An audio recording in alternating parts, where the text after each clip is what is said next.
ਮਹੀਨੇ ਦੀ ਮੇਰੀ ਤਨਖਾਹ ਸੀਗੀ 1000 ਰੁਪਇਆ।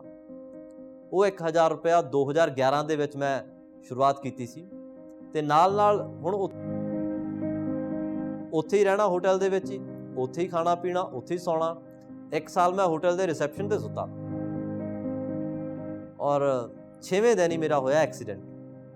ਔਰ ਉਹ ਐਕਸੀਡੈਂਟ ਵੀ ਇੱਕ ਟਰੱਕ ਨੂੰ ਮੈਂ ਪਾਸ ਕਰ ਰਿਹਾ ਸੀ ਤੇ ਟਰੱਕ ਨੂੰ ਜਦੋਂ ਮੈਂ ਓਵਰਟੇਕ ਕਰ ਰਿਹਾ ਤੇ ਉਹ ਜਦੋਂ ਮੈਂ ਘਰ ਗਿਆ ਸਟ੍ਰੈਚਰ ਤੇ ਪੈ ਕੇ, ਜਦੋਂ ਐਂਬੂਲੈਂਸ ਦੇ ਵਿੱਚ ਗਿਆ ਮੈਂ ਘਰ, ਤੇ ਉਦੋਂ ਭੇਤ ਖੁੱਲ੍ਹਣੇ ਸ਼ੁਰੂ ਹੋਏ। ਪੱਤੇ ਦਰ ਪੱਤਾ ਜਦੋਂ ਖੁੱਲ੍ਹਿਆ ਨਾ ਪੇਰੈਂਟਸ ਨੂੰ ਪਤਾ ਲੱਗਿਆ ਕਿ ਇਹਨੇ, ਤੇ ਇੱਕ ਵੇਲਾ ਉਹ ਵੀ ਆਇਆ ਕਿ ਇੱਕ ਹੋਰ ਕ੍ਰਾਈਮ ਕਰਨਾ ਪੈਣਾ ਸੀ। ਮੇਰਾ ਨਾਮ ਹੈ ਅਮਨਦੀਪ ਸਿੰਘ ਪਾਪੀ ਤੇ ਮੈਂ ਇੱਕ ਮਲਟੀਨੈਸ਼ਨਲ ਪੰਜਾਬੀ ਚੈਨਲ ਦਾ ਡਿਪਟੀ ਐਡੀਟਰ ਹਾਂ। ਮੈਂ ਇੱਕ ਸ਼੍ਰੀ ਮੁਕਤਸਰ ਸਾਹਿਬ ਜ਼ਿਲ੍ਹੇ ਦੇ ਇੱਕ ਪਿੰਡ 'ਚੋਂ ਆਇਆ। ਇੱਕ ਛੋਟਾ ਜਿਹਾ ਪਿੰਡ ਹੈ ਸੰਗੂ ਧੌਣ, ਜਿਹਨੂੰ ਲੋਕੀ ਬਹੁਤਾ ਜਾਣਦੇ ਵੀ ਨਹੀਂ ਹੈਗੇ। ਮੈਂ 9 ਸਾਲਾਂ ਦਾ ਸੀਗਾ ਜਦੋਂ ਮੈਂ ਘਰ ਛੱਡਿਆ ਸੀ। ਮੇਰਾ ਸਿਲੈਕਸ਼ਨ ਹੋ ਗਿਆ ਸੀਗਾ ਜਵਾਹਰ ਨਵੋਦਿਆ ਵਿਦਿਆਲਿਆ 'ਚ ਤੇ 7 ਸਾਲ ਉੱਥੇ ਮੈਂ ਸਕੂਲਿੰਗ ਕੀਤੀ ਹੈ। ਜਦੋਂ ਜਵਾਹਰ ਨਵੋਦਿਆ ਵਿਦਿਆਲਿਆ 'ਚ ਗਏ ਤੇ ਮੈਨੂੰ ਯਾਦ ਹੈ ਮੈਂ 10ਵੀਂ ਕਲਾਸ ਸੀ ਜਦੋਂ ਮੈਂ ਸਟੇਜ ਤੋਂ ਖਬਰਾਂ ਪੜ੍ਹ ਕੇ ਥੱਲੇ ਆ ਰਿਹਾ ਸੀ। ਸਾਡੇ ਆਰਟ ਟੀਚਰ ਹੈ ਬਰਿੰਦਰ ਸਿੰਘ ਜੀ, ਤੇ ਉਹਨਾਂ ਨੇ ਮੈਨੂੰ ਰੋਕਿਆ, ਕਹਿੰਦੇ ਕਿ ਤੂੰ ਬੋਲ ਚੰਗਾ ਲੈਣਾ, ਤੂੰ ਮੇਰੇ ਕੋਲ ਆਈ ਤੇ ਖਬਰਾਂ ਰਿਕਾਰਡ ਕਰੀ ਤੇ ਮੈਂ ਤੈਨੂੰ ਦੱਸੂਗਾ ਵੀ ਕੀ ਕਰਨਾ ਅੱਗੇ। ਠੀਕ ਹੈ ਜੀ। ਉਹਨਾਂ ਨੇ ਦੱਸਿਆ ਅੱਗੇ ਰਾਹ ਦੱਸਿਆ ਕਿ ਤੂੰ ਮੇਰੇ ਕੋਲ ਆਏਗਾ, ਮੈਂ ਤੈਨੂੰ ਝਿੜਕੂੰਗਾ, ਮੈਂ ਤੈਨੂੰ ਦੱਸੂਗਾ ਕਿ ਤੂੰ ਕੁਛ ਨਹੀਂ ਕਰ ਸਕਦਾ ਤੇ ਮੈਂ ਡਾਂਟੂੰਗਾ ਵੀ ਤੈਨੂੰ, ਹੋ ਸਕਦਾ 1-2 ਥੱਪੜ ਮਾਰ ਦਿਆਂ, ਤੇ ਤੂੰ ਗੁੱਸੇ ਹੋ ਕੇ ਵੀ ਜੇ ਤੂੰ ਉਹ ਸਭ ਜਰ ਕੇ ਦੁਬਾਰਾ ਫਿਰ ਮੇਰੇ ਕੋਲ ਆ ਗਿਆ ਫਿਰ ਤੂੰ ਕਾਮਯਾਬ ਹੋ ਜਾਏਗਾ। ਉਹ ਗੱਲਬਾਤ ਹੋਈ, ਟੀਚਰ ਸਾਡੇ ਉਹਨਾਂ ਦੀ ਟਰਾਂਸਫਰ ਹੋ ਗਈ ਤੇ ਉਹਦੇ ਨਾਲ ਹੀ ਚੱਲਦਾ ਰਿਹਾ ਸਭ ਕੁਝ। ਤੇ 12ਵੀਂ ਦੇ ਐਗਜ਼ਾਮ ਆ ਗਏ, ਐਗਜ਼ਾਮ ਦੇ ਦਿਨ ਆ ਗਏ। ਉਹਨਾਂ ਦਿਨਾਂ ਦੇ ਵਿੱਚ ਹੀ ਮੈਂ ਘਰ ਗਿਆ ਇੱਕ ਵਾਰੀ, ਤਾਂ ਮੇਰੇ ਪੇਰੈਂਟਸ ਮੈਨੂੰ ਦੱਸ ਰਹੇ ਆ ਕਿ ਆਪਾਂ ਕੀ ਕਰਨਾ ਅੱਗੇ, ਪਲੈਨਿੰਗ ਕੀ ਹੈ। ਹੁਣ 12ਵੀਂ ਹੋ ਜੂਗੀ, 12ਵੀਂ ਤੋਂ ਬਾਅਦ ਸਕੂਲ ਛੱਡ ਕੇ ਹੁਣ ਘਰ ਵੀ ਆਉਣਾ, ਹੁਣ ਅਸਲ ਦੁਨੀਆ ਦੇ ਵਿੱਚ ਆਉਣਾ, ਇੱਕ ਦੁਨੀਆ ਨੂੰ ਛੱਡ ਕੇ। ਤੇ ਉਦੋਂ ਮੇਰੇ ਪੇਰੈਂਟਸ ਨੇ ਮੈਨੂੰ ਇੱਕ ਆਈਡੀਆ ਦਿੱਤਾ ਕਿ ਆਪਾਂ ਇੱਥੇ ਹੀ ਗਵਰਨਮੈਂਟ ਕਾਲਜ ਦੇ ਵਿੱਚ ਐਡਮਿਸ਼ਨ ਕਰਾਵਾਂਗੇ ਤੇ ਨਾਲ ਤੁਸੀਂ ਪੜ੍ਹਦੇ ਰਹੋ ਤੇ ਨਾਲ ਤੁਸੀਂ ਕੰਮ ਸਿੱਖ ਲਿਓ, ਕਿਉਂਕਿ ਸਾਡੀ ਫੈਮਿਲੀ ਦਾ ਬਿਜ਼ਨਸ ਹੈ ਟੇਲਰਿੰਗ ਦਾ। ਮੇਰੇ ਪਿਤਾ ਜੀ ਵੀ ਟੇਲਰ ਨੇ, ਮੇਰੇ ਮਦਰ ਵੀ ਟੇਲਰ ਹੈ। ਤੇ ਗੱਲਬਾਤ ਮੇਰੇ ਵੀ ਦਿਮਾਗ 'ਚ ਜਿੰਨੀ ਕੁ ਵੜ ਸਕਦੀ ਸੀ ਮੈਂ ਵਾੜੀ ਉਨੀ ਕੁ, ਕਿ ਹਾਂ ਮੈਂ ਸ਼ਰਟ ਬਣਾਉਣੀ ਸਿੱਖ ਲੂੰਗਾ ਜਾਂ ਕੁੜਤਾ ਪਜਾਮਾ ਬਣਾਉਣਾ ਸਿੱਖ ਲੂੰਗਾ ਤੇ ਨਾਲ ਪੜ੍ਹਦਾ ਰਹੂੰਗਾ। ਤੇ ਮੈਂ ਇੱਕ ਇਮੈਜਿਨ ਕਰਦਾ ਹੁੰਦਾ ਸੀ ਕਿ ਇੱਕ ਸਕੂਟਰ ਲਊਂਗਾ। ਮੈਂ ਆਪਣੇ ਫਾਦਰ ਨਾਲ ਇਹਦੇ ਬਾਰੇ ਗੱਲ ਵੀ ਕੀਤੀ ਸੀ ਕਿ ਸਕੂਟਰ ਲਵਾਂਗੇ ਤੇ ਮੈਂ ਸਕੂਟਰ ਤੇ ਕਾਲਜ ਜਾਇਆ ਕਰੂੰਗਾ ਤੇ ਗਵਰਨਮੈਂਟ ਕਾਲਜ 'ਚ ਐਡਮਿਸ਼ਨ ਲੈ ਲਾਂਗੇ। ਜਦੋਂ ਮੈਂ ਵਾਪਸ ਆਇਆ ਆਪਣੇ ਸਕੂਲ ਦੇ ਵਿੱਚ ਹੀ ਆਪਣੇ ਦੋਸਤਾਂ ਨੂੰ ਇਹ ਦੱਸਿਆ ਮੈਂ, ਉਹਨਾਂ ਨੂੰ ਜੋ ਦੱਸਿਆ ਕਈਆਂ ਨੇ ਹੈਰਾਨੀ ਜਤਾਈ, ਕਹਿੰਦੇ ਕਿ ਯਾਰ ਤੂੰ ਹੁਣ ਟੇਲਰਿੰਗ ਕਰੇਂਗਾ ਇਹ ਤੋਂ ਬਾਅਦ ਜਾ ਕੇ, ਤੇ ਨਹੀਂ ਤੈਨੂੰ ਲੱਗਦਾ ਹੈ ਕਿ ਕੁਛ ਹੋਰ ਕਰਨਾ ਚਾਹੀਦਾ। ਫਿਰ ਮੇਰੇ ਇੱਕ ਦੋਸਤ ਨੇ ਮੈਨੂੰ ਕਿਹਾ ਕਿ ਬਰਿੰਦਰ ਸਰ ਤੈਨੂੰ ਕਹਿ ਕੇ ਗਏ ਸੀ ਕਿ ਤੂੰ ਚੰਡੀਗੜ੍ਹ ਆਉਣਾ, ਵੀ ਤੂੰ ਜਰਨਲਿਜ਼ਮ ਕਰਨਾ ਹੈ। ਤਾਂ ਉਹ ਜਦੋਂ ਮੈਨੂੰ ਗੱਲ ਯਾਦ ਆਈ ਮੈਂ ਝੱਟ ਉਹਨਾਂ ਦਾ ਨੰਬਰ ਲੱਭਿਆ ਤੇ ਫੋਨ ਲਗਾਇਆ ਉਹਨਾਂ ਨੂੰ। ਮੈਨੂੰ ਉਮੀਦ ਸੀ ਕਿ ਹੋ ਸਕਦਾ ਕਿ ਉਹ ਫੋਨ ਚੱਕਣ ਤੇ ਕਹਿਣ ਕਿ ਕੌਣ ਅਮਨਦੀਪ, ਕਿੱਥੋਂ ਬੋਲ ਰਹੇ ਹੋ। ਪਰ ਜਦੋਂ ਮੈਂ ਉਹਨਾਂ ਨੂੰ ਕਾਲ ਕੀਤਾ ਉਹਨਾਂ ਨੇ ਫੋਨ ਚੱਕਦੇ ਕਿਹਾ ਹਾਂਜੀ ਤੁਸੀਂ ਆਏ ਕਿਉਂ ਨਹੀਂ। ਕਹਿੰਦੇ ਮੈਂ ਤਾਂ ਉਡੀਕ ਰਿਹਾ ਸੀ ਤੈਨੂੰ ਤੇ ਤੂੰ ਆਇਆ ਕਿਉਂ ਨਹੀਂ। ਮੈਂ ਕਿਹਾ ਜੀ ਮੈਂ ਹੁਣ ਹੀ ਆ ਰਿਹਾ।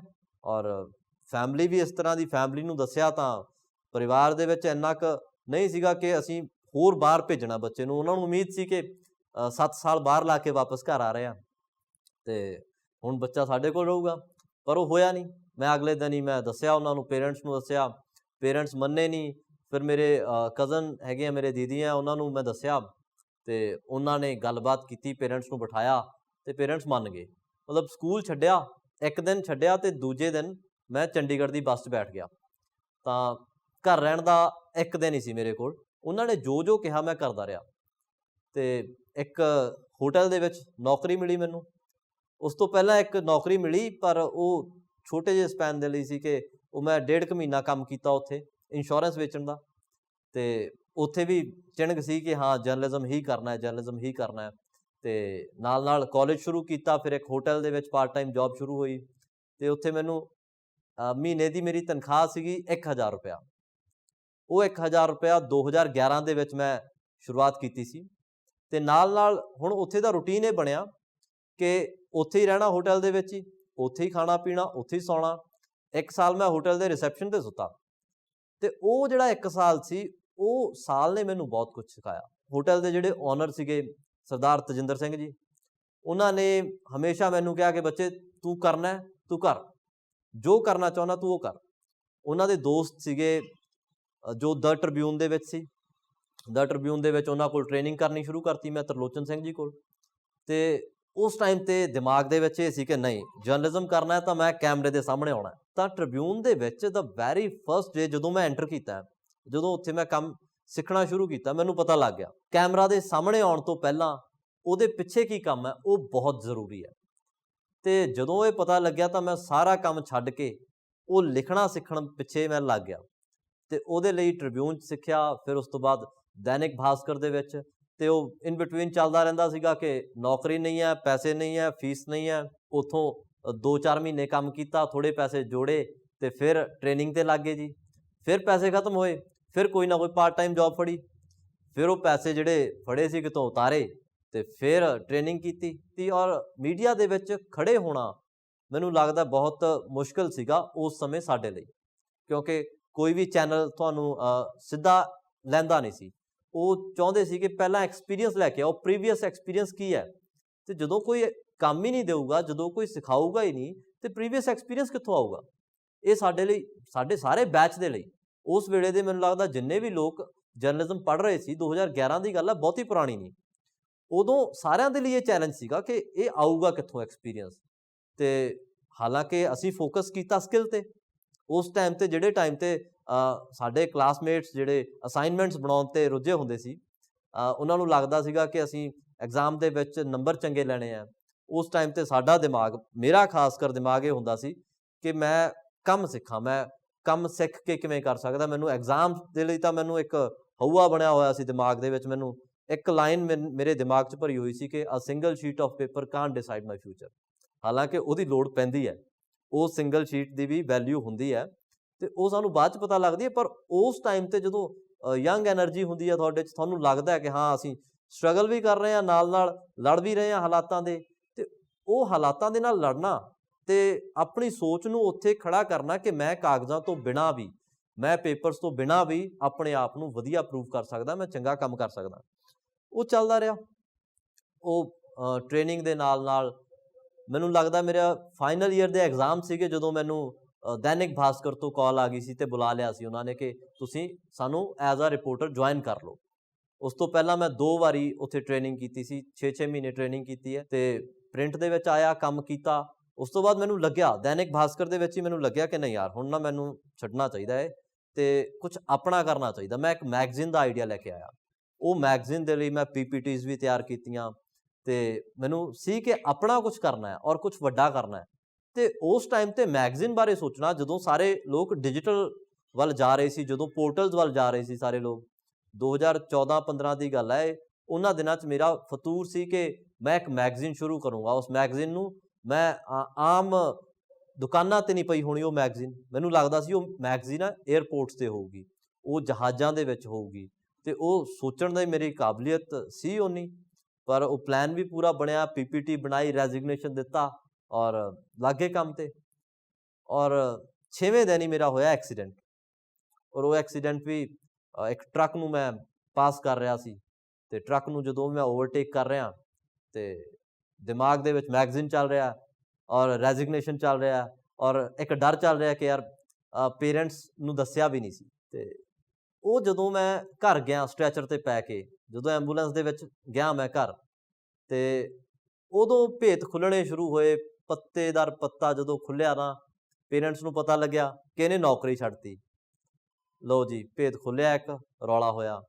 ਫਿਰ ਉਸ ਤੋਂ ਬਾਅਦ ਹੋਰ ਕਈ ਚੀਜ਼ਾਂ ਖੁੱਲ੍ਹਦੀਆਂ ਗਈਆਂ। ਘਰੇ ਰਹਿਣ ਦੀ ਆਦਤ ਨਹੀਂ ਸੀ, ਉਹ ਪਰੇਸ਼ਾਨੀ ਦੇ ਵਿੱਚੋਂ ਲੰਘਣਾ ਸ਼ੁਰੂ ਕੀਤਾ। ਅਤੇ ਮੈਨੂੰ ਕਦੇ ਸਕੈਚਿੰਗ ਨਹੀਂ ਆਉਂਦੀ ਸੀ, ਪੇਂਟਿੰਗ ਨਹੀਂ ਆਉਂਦੀ ਸੀ, ਪਰ ਮੈਂ ਆਪਣੇ ਦੋਸਤਾਂ ਨੂੰ ਕਿਹਾ, ਕਿਉਂਕਿ ਮੇਰੇ ਨਾਲ ਹਮੇਸ਼ਾ ਕਲਾਕਾਰ ਰਹੇ ਆ, ਤਾਂ ਉਹਨਾਂ ਨੂੰ ਮੈਂ ਕਿਹਾ ਕਿ ਮੈਨੂੰ ਕੁਛ ਪੈਨਸਿਲਸ ਔਰ ਚਾਰਕੋਲ ਔਰ ਪੇਪਰਸ ਚਾਹੀਦੇ ਆ ਮੈਨੂੰ, ਅਤੇ ਤੁਸੀਂ ਜਦੋਂ ਵੀ ਆਏ ਮੇਰੇ ਕੋਲ ਲੈ ਆਇਓ।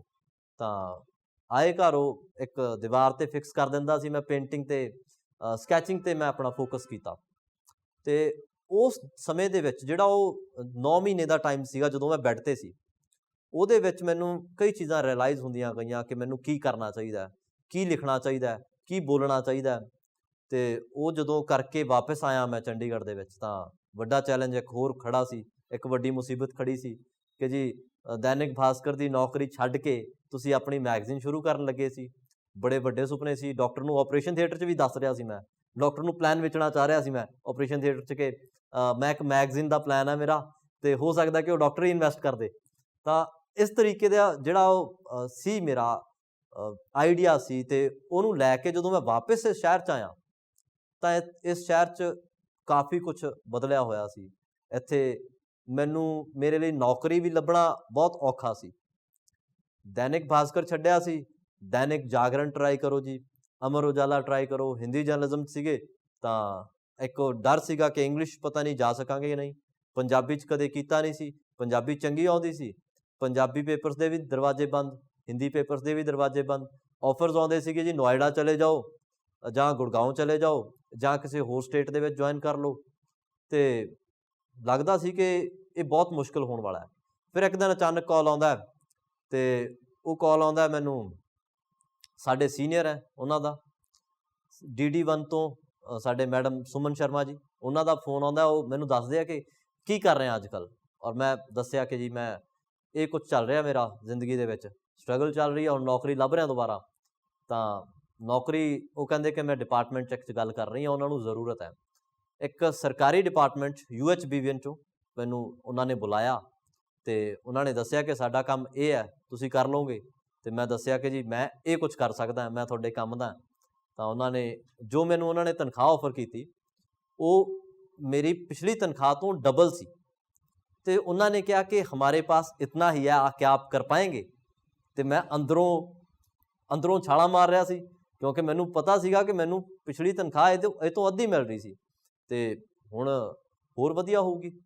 ਤਾਂ ਉਸ ਸਮੇਂ ਮੈਨੂੰ ਨਹੀਂ ਪਤਾ ਸੀਗਾ ਕਿ ਮੈਂ ਕਿਹੜੀ ਚੀਜ਼ ਅੱਗੇ ਐਕਸਪੋਜਰ ਕਿਹੜਾ ਲੈਣ ਜਾ ਰਿਹਾ।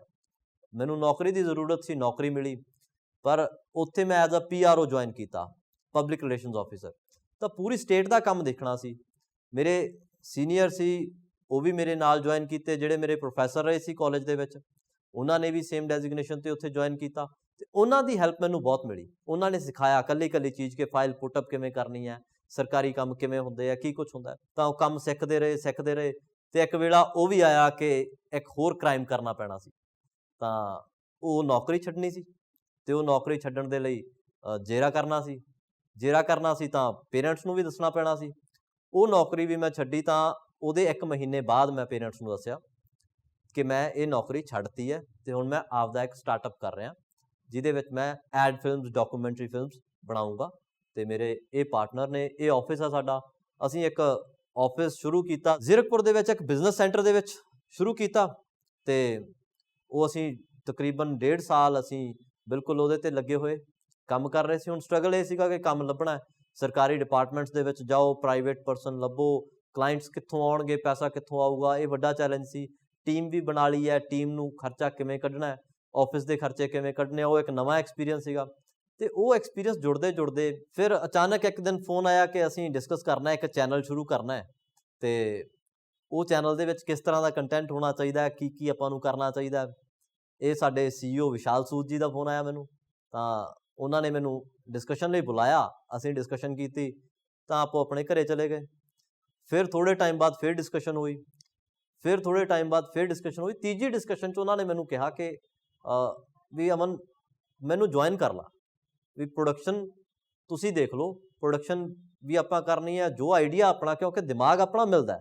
ਆਪਾਂ ਸੋਚ ਰਹੇ ਹਾਂ ਕਿ ਕੰਟੈਂਟ ਬਣਾਉਣਾ ਆਪਾਂ ਇੰਟਰਨੈਸ਼ਨਲ ਲੈਵਲ ਦਾ, ਆਪਾਂ ਜਿਵੇਂ ਵੱਡੇ ਚੈਨਲ ਹੈ ਪੰਜਾਬ ਦੇ ਚੈਨਲ ਨੂੰ ਵੀ ਆਪਾਂ ਉਸ ਲੈਵਲ ਤੱਕ ਲੈ ਕੇ ਜਾਣਾ ਜਿਵੇਂ ਇੰਟਰਨੈਸ਼ਨਲ ਚੈਨਲ ਕੰਮ ਕਰਦੇ ਆ। ਤਾਂ ਉਹ ਜਰਨੀ ਰਹੀ। ਤਾਂ ਮੈਨੂੰ ਨਹੀਂ ਪਤਾ ਸੀਗਾ ਕਿ ਮੈਨੂੰ ਇੱਥੇ ਵੀ ਡੈਜ਼ਿਗਨੇਸ਼ਨ ਕੀ ਮਿਲਣੀ ਹੈ, ਕਿਉਂਕਿ ਮੈਂ ਤਾਂ ਸਿਰਫ ਕੰਮ ਕਰਨਾ ਆ।